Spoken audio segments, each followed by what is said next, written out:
Welcome to this week's edition of Faith Briefs. My name is Pastor Adam Durso, and I'm excited to share with you what God's put on my heart for this week for you. There's a story in the Bible that is very famous. Most people, whether they're Christians or not, grow up in church, have heard about David and Goliath. David, the underdog, Goliath, this 9-foot-tall giant.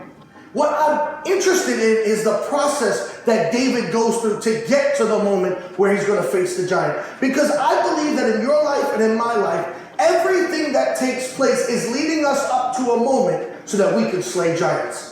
Everything in our life, everything in our character that's being developed, the maturity that's being brought out in us is leading us to a moment where we are going to be able to handle a moment. Because if you can't handle it in private, you'll never be able to handle it in public. You see, David was neglected by his father. He wasn't considered amongst his brothers, but God saw him exactly where he was at. God's eye was on David, and when he had an opportunity to bring lunch to his brothers, he didn't say that was beneath him. He didn't say that was too low for him. No, he said to his father, if you want me to bring lunch, I'll bring lunch. He brought lunch to his brothers and came upon a giant named Goliath. You see, many people forget or don't want to feel like it's beneath them to simply bring lunch until they forfeit their opportunity to slay a giant.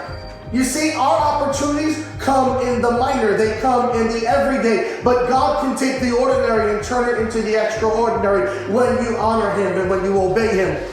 David obeyed, and so he winds up at the battle line and he hears this Philistine taunting the people of God. And as they run in fear, David, this faith-filled man of God who seems little in stature and young in age, is fired up inside of him and knows that his God is greater. And if God be for me, who can be against me?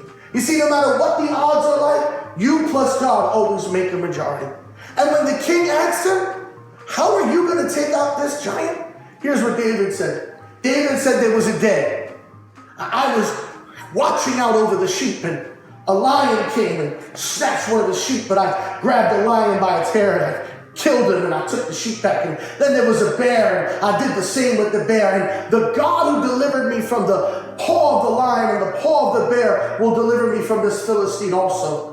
You see, what you do in private sets you up for what you can do in public. Your private victories are what enable you to secure your public victories. What David did in private set him up to have the confidence to be able to slay a giant. As a matter of fact, every one of your past victories, every one of the places God got you up and over, God got you through or made a way out of no way, is preparing your faith to believe him for something greater. David hadn't slain a giant yet, but because he had taken care of the lion, because he had taken care of the bear, because he knew that God who was faithful, he was able to knock down a giant. I'd like to suggest to you that in every area of your life, every past victory is setting you up for a new victory and a new level of faith where you're going to take down a future giant that God's got prepared for you. Don't overlook the ordinary. Obey God in the little and God will give you more. And my brother and my sister, as you choose to honor God in private, God will choose to honor you in public.